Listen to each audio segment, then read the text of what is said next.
DJ Moral Stories। सोना जैसे ही अपनी टोकरी उठाने लगती है तभी नागिन एक सुंदर औरत का रूप ले लेती है और सोना ये देखकर दांतों तले उंगली दबा लेती है। शहर की बंजारन आई गांव में। शहर के एक कोने में बंजारों की बस्ती थी। उस बस्ती में लखी बंजारे का परिवार था। लखी बंजारे की बेटी सोना बंजारन शहर में लगने वाले मेले में नाच दिखाकर लोगों का मनोरंजन करती थी। सोना बंजारन का घूमर नाच देखकर लोग दंग रह जाते थे और उसकी वाहवाही किए बिना रह नहीं पाते थे। वाह वाह, सोना बंजारन वाह, क्या नाचती है भाई। तू तो सचमुच सोना है सोना बंजारन। लगता है कि अब तो मुझे लखी बंजारे से मिलना ही पड़ेगा। ओए राम जी, तो फिर देर काहे करत हो अभय बाबू, जल्दी से मिल ले ना। अभय एक गांव के बड़े जमींदार अजय ठाकुर का छोटा भाई था। अभय और सोना एक दूसरे को बहुत पसंद करते थे और शादी भी करना चाहते थे। इसीलिए अभय लखी बंजारे के घर सोना का हाथ मांगने के लिए जाता है। और अब्बा भला करे अभय बाबू, सोना का शादी तो मैं तुझसे कर दूं, मगर इस बंजारन को तेरे घर वालों ने जमींदानी मानने से इनकार कर दिया तो मेरी जिम्मेदारी है बाबा। अभय की जबान पर विश्वास करके लखी बंजारा अपनी बेटी सोना को अभय के साथ ब्याह देता है और अभय बंजारन को दुल्हन बनाकर जैसे ही घर पहुंचता है उसका बड़ा भाई अभय ठाकुर उसे घर के दरवाजे से ही वापस लौटा देता है। इस घर में बंजारन को बहू बनाकर लाते शर्म नहीं आई तुझे? अब ये बंजारन मेरी पत्नी है भैया। चुप कर नादान, इस बंजारन के लिए मेरे घर में कोई जगह नहीं है। अगर इसके साथ रहना है तो कहीं भी जाकर रह, मगर इस घर की तरफ भूल कर भी मुंह मत करना। ये सुनकर सोना बंजारन को बहुत दुख होता है और वो रोते हुए अभय से कहती है, ओए राम जी, शहर से ही गांव में बहू बनकर तो आ गई, पर अब का होएगा, कछु तो करना ही पड़ेगा। ये गांव में ही बस कर दिखाएगी सोना बंजारन। हाँ शाबाश सोना शाबाश, मुझे तुझसे यही उम्मीद थी। हम कहीं झोपड़ी डालकर रह लेंगे, पर रहेंगे यहीं। फिर वे दोनों गांव के बाहर एक झोपड़ी बनाकर उसमें रहने लगते हैं और सोना बंजारन गांव में औरतों के सजने संवरने का सामान बेचने लगती है। अरे ओ बहनों, आ गई सोना बंजारन, ले लो टीका, बिंदी, क्रीम, पाउडर, लिपस्टिक और नेल पॉलिश। सुहागिन के सजने संवरने के सामान का चलता फिरता दुकान है। हाँ आओ जी आओ, जल्दी जल्दी सामान ले लो, इससे पहले कि हम यहाँ से चलते बने। हाँ सोना बंजारन की आवाज देते ही कई घरों के दरवाजे खुलते हैं और नौजवान औरतें घरों से निकलकर सोना को घेर कर बैठ जाती हैं। ए सोना, नेल पॉलिश तो दिखाना जरा, किन किन रंगों की है? हाँ हाँ दिखाती हूँ। मुझे अच्छी वाली लिपस्टिक दिखाना और मुझे सुंदर सी बिंदिया चाहिए सोना बंजारन। अरे अरे सब कुछ मिलेगा, जरा धीरज तो धरो बहनों। एक दिन सोना जंगल के रास्ते से एक गांव में सामान बेचने के लिए जा रही थी कि तभी उसकी नजर सूखी घास में लगी आग पर पड़ती है। आग के बीचों बीच एक नागिन गहरी नींद में सोई पड़ी थी। ये दृश्य देखकर बेचारी सोना का हृदय कांप जाता है और वो कहती है, ओए राम जी, ये नागिन तो आग का बीच में सोई पड़ी है, इसका प्राण तो हमका बचाना ही पड़ेगा। हाँ ये कहकर सोना बंजारन अपने सिर पर रखी टोकरी को जमीन पर रख देती है और फिर हिम्मत करके आग में से गुजरते हुए नागिन को उठा लाती है। वो नागिन को झील के किनारे छोड़ते हुए कहती है, लो नागिन मैया, अब जहाँ जाना चाहो जा सकत हो, अब तुमरा जान को कोई खतरा नहीं है। हाँ ये कहकर सोना जैसे ही अपनी टोकरी उठाने लगती है तभी नागिन एक सुंदर औरत का रूप ले लेती है और सोना ये देखकर दांतों तले उंगली दबा लेती है। ओए राम जी, तुम तो इच्छाधारी नागिन हो। हाँ मैं एक इच्छाधारी नागिन हूँ। आज तूने इस आग से मेरे प्राण बचाकर मुझ पर बहुत बड़ा एहसान किया है, इसीलिए मैं तुमसे बहुत प्रसन्न हूँ और तुम्हें ये कांच की डिबिया देना चाहती हूँ। ये सुनकर सोना कहती है, ई डिबिया का हम का करेगी नागिन मैया? तुम जब जब इसका ढक्कन खोलोगी तब तब तुम्हें इसमें से एक चमकदार कीमती पत्थर मिलेगा।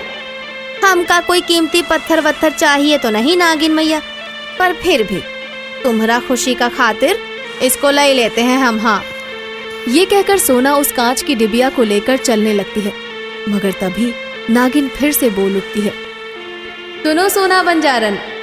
ओए राम जी, आप कहाँ है मैया? अगर तुम पर कोई संकट आ जाए तो इस झील पर आकर मुझे आवाज दे देना।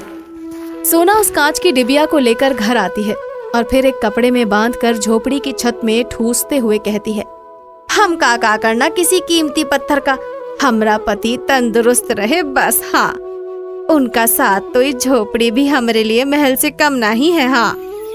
समय बीतता जाता है और एक बार अभय को लंबी बीमारी घेर लेती है।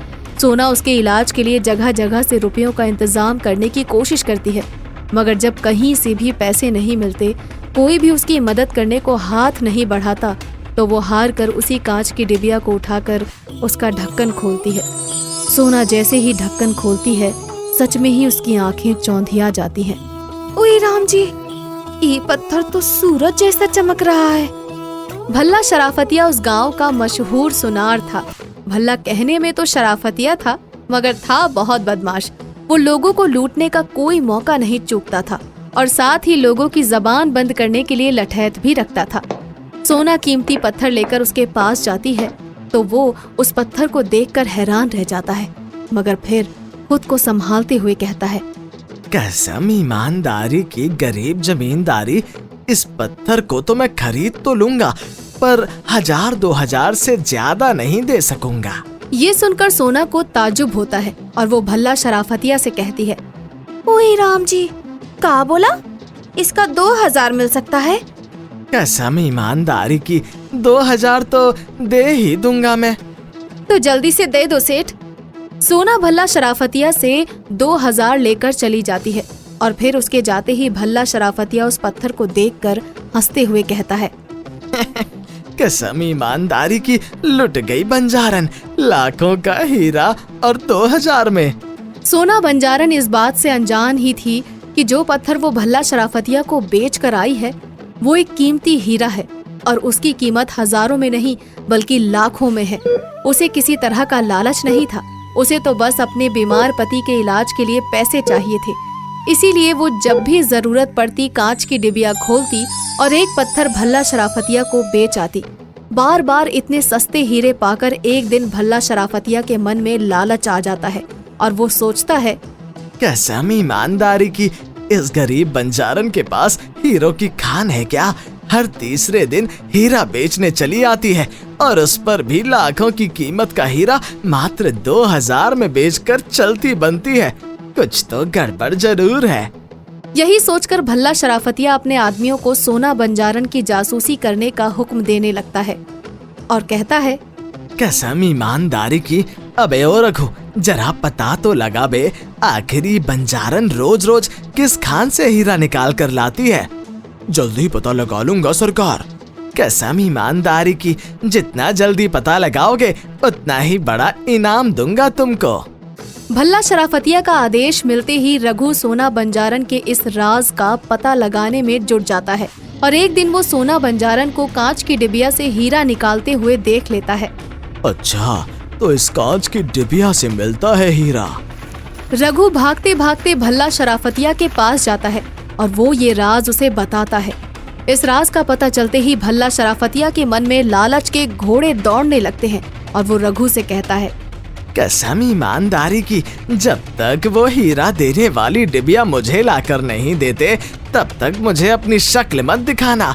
ऐसा मत बोल सेठ, आज रात को ही वो डिबिया तेरे हाथों में होगी। फिर उसी रात भल्ला शराफतिया के आदमी उस डिबिया को सोना बंजारन के घर से चुरा लाते हैं और जैसे ही वो डिबिया का ढक्कन खोलता है उसमें से ऐसी रोशनी फूटती है जिसके आंखों में लगते ही भल्ला शराफतिया सहित सब अंधे हो जाते हैं। कसम बेईमानी की, अरे मैं तो अंधा हो गया। हाय हाय, मुझे तो कुछ दिखाई नहीं देता। हम सबको भी कुछ दिखाई नहीं दे रहा सेठ, लगता है ये डिबिया चुरा कर हमने कोई बहुत बड़ी भूल कर दी है। कसम बेईमानी की, अब तो सोना बंजारन ही कुछ कर सकती है भाई। वे सब रोते पीटते और गिरते पड़ते सोना बंजारन के पास जाते हैं और उसे सच बताते हुए कहते हैं, हमने तुम्हारी कांच की डिबिया चुरा कर बहुत बड़ी भूल कर दी। हमें बचाओ बंजारन, हमारी आंखों की रोशनी वापस करो। ओए राम जी, इतना लालच, चोर कहीं के, तुम सब अंधा ही रहो तो अच्छा है। हाँ, सोना बंजारन ये कहकर उनकी मदद करने से मना कर देती है, मगर फिर उसे उनका रोना बर्दाश्त नहीं होता और वो नागिन के पास जाकर उससे प्रार्थना करती है। ओह नागिन मैया, हमरा मदद करो, इन लालची लोगों को माफ कर दो और उनका आंखें वापस लौटा दो मैया। सोना बंजारन के कहने पर नागिन प्रकट होती है और उन सबकी आंखों की रोशनी वापस लौटा देती है। उधर भल्ला शराफतिया को अक्ल आ जाती है और वो सोना बंजारन के हीरो की पूरी कीमत चुका देता है।